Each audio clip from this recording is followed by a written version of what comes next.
கடற்கரையில் கரை ஒதுங்கிய மர்ம பொருள்.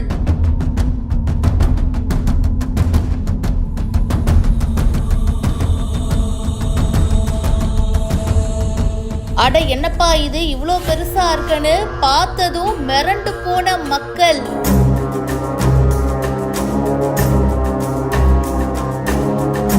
பரபரப்பான வீடியோ சமூக வலைத்தளங்களில் வைரல். மயிலாடுதுறை மாவட்டம் சீர்காழி அடுத்த திருமுல்லைவாசல் மீனவ கிராமத்துல காலையில கடற்கரையில பாத்தீங்கன்னா மூங்கிலால் ஆன தெப்பம் ஒண்ணு கரை ஒதுங்கி இருக்குங்க.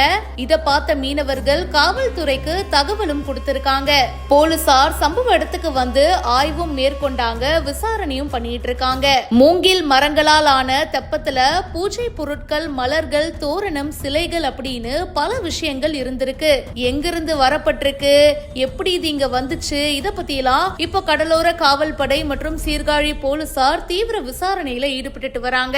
திடீர்னு இவ்ளோ பெரிய தெப்பம் கரை ஒதுங்கினது அந்த ஏரியால பரபரப்பை ஏற்படுத்தி இருக்கு. இத பத்தி உங்களுடைய கருத்துக்களை சொல்லுங்க. இப்பவே ஃபாலோ பண்ணுங்க.